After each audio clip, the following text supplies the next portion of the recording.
The Vikings believed that the physical death was not the end. For those who proved themselves worthy in life and battle, the great halls of Valhalla awaited in the glorious kingdom of the gods known as Asgard. There, the dead, now glorious eternal beings, dined with the gods and goddesses themselves, and lived on forever, knowing no pain and having no want. But in some ancient beliefs, the afterlife was a much more immediate endeavour, in that whilst the spirit might have made it to the heavens, the corpse of the deceased remained in the grave, where it was reanimated with a strange ethereal power. Indeed, the dead, in a sense, lived on, not at all unlike a zombie, really, with no significant relation to the world, no memory, and no notable context as to who the person once was. These weren't people anymore, but more like lumbering masses of decaying flesh that, whilst confined to the grave, were thought to claw their way up through the soil to walk the earth again. Some determine these creatures to be ghosts of the dead that now possess the physical body, whilst others compared the undead to vampires, concluding that the undead subscribed to a form of vampirism in their efforts to contaminate the living. To the Norse folk and the legendary sagas, these undead beings were known as the Draugr, or the Draug in Norway, or Draugr going by the more modern pronunciation. In other texts, the term Horgbor might have been assigned, which was believed to mean barrow dweller, barrow being the tomb in which the undead creature was contained. This barrow dweller was believed to have remained in the grave, however, or at least found stumbling about near its grave in a sort of fugue state. Another term used to identify the undead was afturganga, meaning aftergoer or again walker, beings that emerged once more from their graves and roamed the living world. As far as the Icelandic texts go, the Draugr were not pleasant entities to run into. After all, these were quite literally rotting, stinking corpses that meandered about the land with no substantial consciousness. In some instances, they were revenants, reanimated corpses that served to haunt and terrorize the living. Others proposed that they were tomb dwellers, enraptured by some ancient magic and made to serve as guards for buried treasure. In less popular ideas, the Draugr were simply ghosts and spirits that inhabited the dead body of a cairn. Whatever the case, the Draugr were not beings that ought to have been messed with, and if one was to see one, it might have been best to steer clear. But how would you know if you saw one? The Draugr were believed to be either a sickly blue-black colour, as we'll see later in the Eyrbyggja saga, or simply a typical corpse-pale colour that represented the decomposition of the human body. They were, as you might imagine, hideous to look at, and with them came the reek of decay and the foul stench of the grave. Depending on the text, the Draugr might vary in size, appearing as simply a reanimated form of the person who died, or perhaps even swelling up to the size of an ox. Additionally, it should be noted that the Draugr were believed to also be shapeshifters, adopting the forms from cats to even seals. Besides the obvious decomposed look, the haggard gait, and perhaps some violent expressions, we can rely on the many sagas throughout the Scandinavian region to give us a good idea of what the Draugr looked like, and what they were capable of. The most well-known example of the Draugr comes from the Icelandic Grettis saga, believed to have been written sometime between the 13th and 14th century, that detail the life and events of an outlaw named Grettir, believed to have existed sometime in the 10th or 11th century. Grettir, who is temporarily banished from Iceland for killing someone, is seen to come face to face with a Draugr, likely a barrow dweller named Kar the Old. Kar, who was guarding his treasure in his own tomb, is descended upon by the grave-robbing Grettir, who not only triumphs over him, but also steals his loot. Sometime later, Grettir returns to Iceland and learns of a shepherd named Glamir, a man of notable size and strength, who is tasked with defeating a wight. Glamir is successful in driving the evil wight away, but it comes at the cost of his own life. Unable to move him because of his sheer size, the villagers opt to bury Glamir where he fell. However, this would not be the last time that the villagers would hear of Glamir, who rises up from the grave and haunts the area. He wreaks havoc on any who pass by, and goes out of his way to strike terror into the villagers. In some instances, all Glamir needed to do was stare at his adversaries, which would either cause them to faint or would drive them into madness. It wouldn't be long then that Grettir encountered the undead Glamir, and after a violent exchange, Grettir is able to topple the large man. However, before he can strike the killing blow, Glamir curses Grettir. The curse is the most potent one too, for the saga shows us in the subsequent chapters that Grettir suffers from disastrous misfortune. He begins to grow weaker with every passing day. He loses many friends and family members. He becomes destined to be an outlaw, and at one point even becomes terrified of the dark.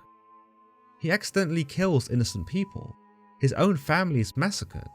He is forced into the margins of society and doomed to a life of loneliness and regret. From just this one example, we can see that the Draugr were a feared bunch. Glamir in this instance was described as being fearsome looking, black and blue, or black as hell, and bloated to the size of a bull. He haunted an entire village, drove men to madness, and in the case of Grettir, actually possessed some magical power in cursing him with bad luck. With this isolated account, it's easy to see why the undead were so feared, for these were not just putrid bodies stumbling about without reason, but instead spectres of evil that were keen to cause harm on any who were unlucky enough to meet them. Meanwhile, in the Eyrbyggja saga, another Icelandic text believed to have been written between the 13th and 14th century, we are privy to more examples of the undead creatures. The saga essentially shows us the disputes between several families over resources, livestock and property, those which lead to constant unease and fights between chieftains and their tribes. With the unrest that lives throughout the land, it becomes a breeding ground for supernatural activity, whereby the Draugr not only trespass into people's homes, but also help themselves to the fire. There are also accounts of undead animals rising up from the ground too. But the main Draugr encounter from this saga appears to be a far more insidious one, where a character named Thorolf Haltfoot is reanimated as a Draugr and stalks the land, causing devastation.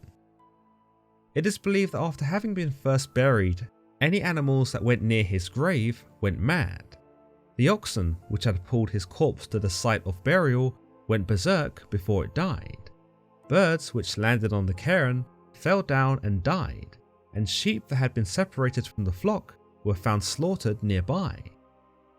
In one account, a shepherd actually sees Thorolf Haltfoot rise from his grave and is chased by him. The next morning, the shepherd's body is found, his skin blackened, his flesh mutilated, and every bone in his body broken. It is then believed that this shepherd was contaminated by Thorolf, and thus, after being killed by him, became a Draugr himself, hence his terrifying appearance. In any case, sightings of Thorolf Haltfoot began to increase, and before long, his hauntings of the valley saw many desert their homes. With this, his son Arnkel decided to move the body further up into the mountains. Upon unearthing the body, it was said to be horrible to comprehend, and that Thorolf's body had swollen to the size of an ox. When exhuming the body and transporting it to a new burial site away from the village, Thorolf's body became heavier than was believed possible, with several oxen not being able to pull him up to the desired location. Instead, a smaller hill was chosen, where Arnkel raised a stone wall around the new gravesite so as to prevent Thorolf from leaving the area. He was successful in his efforts in trapping the Draugr, but it's said that Thorolf still haunted the area, where birds still died when they landed on the walls. From this example, we can determine that the Draugr were not just interested in haunting the living, they wished to kill the living, regardless of who they were or whether they were human or not. Not even the birds are exempt from contamination of the Draugr, and it's interesting that where Glamir in the Grettir saga was able to drive men insane by staring at them, Thorolf of Eyrbyggja saga was able to drive animals insane. We also see a unique power associated with the Draugr, in that they are able to increase their size and weight. It is unknown just how or why this happens, though it is arguably a defense mechanism to prevent their corpse from being moved. But in any case, size and strength is associated with the Draugr, making them even more formidable threats. You'll notice that Thorolf's attack leaves the shepherd with every bone in his body broken, leaving no doubt as to the power wielded by the undead beings. In lesser known accounts, the Draugr also express the ability to tell the future, affect the elements, and as we've seen, cast spells and curses. Magic is not off limits to the Draugr, and they are frequently seen with several abilities, sometimes referred to as Troll's Cap, that make them akin to witches, wizards, and even sorcerers. Shapeshifting was also attributed to the Draugr, as in the saga of Hormund Gribson, another text from Iceland that details the life and adventures of Hromrand Gribson and his service to the King Olaf. We are introduced to the undead witch king Thrain, who, with other various spells, is able to change into both a cat-like creature and even a troll.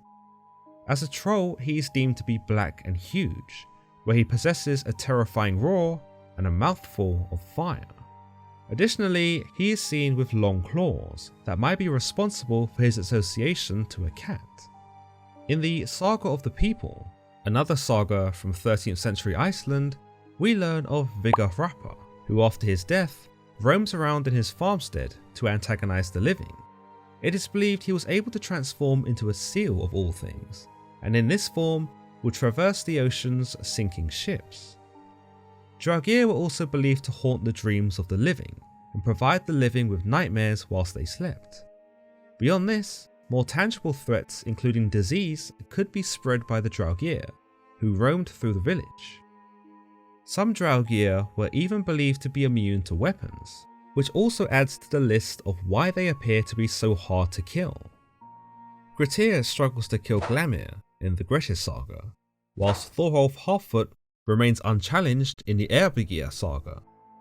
In the case of Glamir, he's only thwarted by Grettir because of his strength and courage as a hero, so it might be said that it is not what one wields that determines the death of a Draugr, but instead who the person is. By this logic, only those of a certain bravery and cunning are able to stand a chance against the undead.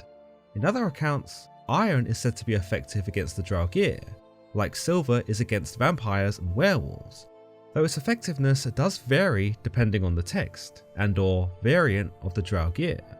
In other cases, the hero must defeat the Draugr in a more unconventional manner, like we see Arkhan do in trapping Thorolf Heartfoot behind a wall. Other accounts suggest that decapitating the Draugr, burning its body, and/or dumping the body in the sea are all worthwhile efforts in ensuring that the corpse cannot rise again. Considering how sinister the Draugr were, they aren't a prominent feature of Norse mythology. Despite their presence in several Icelandic texts, many others seem content to omit them, despite the fact that these other texts contain death, disease, and the mass burying of bodies after bloody battles or plagues. This leads me to believe that sightings or experiences with the Draugr simply were not that common when compared to other more popularized superstitions. But it might also be said, at least from a narrative standpoint, that the reason why Draugr sightings were not common was because it took a very specific type of person to become reanimated after death. Another idea is that if a corpse was positioned vertically, standing upright, or in a seated position, as opposed to being placed horizontally, then this would facilitate the corpse to be reanimated. Another idea is that it was simply chance as to whether someone was reanimated after death or not. But once a person has been reanimated, it is evident that the Draugr takes on a personality of its own. It becomes hungry, it becomes bloodthirsty, and most importantly, it becomes envious of the living. In terms of greed, we know that one of the primary functions of the Draugr was to defend its tomb. It didn't want any would-be grave robbers to get too close to its burial site, and if they did, it would brutally murder them. Even in this deathly state, the Draugr clings to its possessions, arguably an inherited trait from the person who was once living. Its greed is so great that it will kill anyone who tries to get close, and though it has no purpose for the treasures it guards, it still doesn't want anyone to have them. Greed can also be surmised in the form of its appetite, that which is insatiable. In the tale of Aran and Asmund, two boys, who though aged 12 were as strong as men, agree to stay with the other inside their burial tomb for 3 days if one of them dies. As luck would have it, Aran died, and so Asmund stayed inside the tomb with his dead friend. On the first night, Aran was reanimated and was said to kill a hawk and a hound before eating them. On the second night, he killed a horse and devoured it. On the third night, he attacked Asmund and tore off his ears before Asmund was able to cut off his friend's head before deciding to burn his body to prevent reanimation. In terms of bloodlust, the Draugr couldn't simply be described as a tomb guard because of how keen it was to kill. Indeed, it wasn't tolerant of trespassers, but it too would trespass onto the property of the living and butcher them as it saw fit. Animals were not safe from their onslaught either, and perhaps this is what made shepherds and herders prime targets for the undead, for they were prepared to defend their cattle. The reasons for the animosity demonstrated by the Draugr could simply be chalked up to some murderous temptation, but it could also be linked into the envy that they had over the living.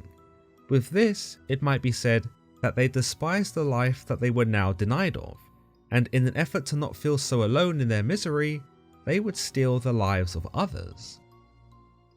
When it comes to any assault from the undead, prevention is probably better than cure. So with that in mind, it's been suggested that the best way to deal with the Draugr was to make sure that the corpse was buried lying down, or perhaps even just cremated there and then. In addition to this, scissors could be laid on a dead person's chest, or the corpse's feet could be tied together so as to prevent them from walking about. Nails could be driven into the soles of the feet to hinder the corpse's ability to walk in the event that they did manage to untie themselves. And if this wasn't enough, then those lowering the casket could do so 3 times in 3 different directions to make the form of a cross. Naturally, this was more of a Christian influence that infused the symbol of the cross, or the Holy Trinity, to eradicate the evil of the Draugr. Since it was believed that the dead could only return through the way they had come, those preparing the corpse for burial were believed to install openings in their homes that allowed the coffin to pass through. Once the coffin was passed through, the hole was then filled. These were known as corpse doors, and with these only being temporary doors, the Draugr would not be able to make its way back into the house. Additionally, the body would always be carried out feet first, as this then denied the corpse of being able to see its way back to the house. But in the event that these precautions were not taken, there were means to ensure that the Draugr essentially died again. As already specified, iron weapons were likely the go-to for those of the Viking age, and with iron being a property believed to be effective against the supernatural, they would naturally make a suitable weapon. But given the supposed invulnerability of the Draugr, simply bashing them over the head with a mace, or slashing them with an axe, may not have been particularly detrimental to the decaying fiends. Some suggest that only the weapons in the Draugr's tomb, those which it once owned, were the only weapons capable of inflicting damage upon it. Without knowing where the tomb was, considering some Draugr strayed quite far from their tombs, slaying them in this manner would prove to be quite a difficult task. In another more impossible example of slaying the undead, the hero would need to not only behead it, but also leap between its head and its body before either hit the ground. Failing this would probably see the Draugr reattach its head, or simply continue the battle without it. Once more, fire proves to be man's greatest asset, for it was believed that in burning the Draugr to ashes, and then scattering these ashes in the ocean, the Draugr could not hope to rematerialize. With belief in the afterlife so strong amongst the ancient Scandinavian community, whether it be Valhalla or even Niflheim, it was almost certain that one traversed into a different realm after their mortal death. So it might explain why the Draugr were so full of animosity and why they were so hateful of the living, for after the promises of some grand and magical realm, they were deemed only worthy enough to wander Earth forevermore.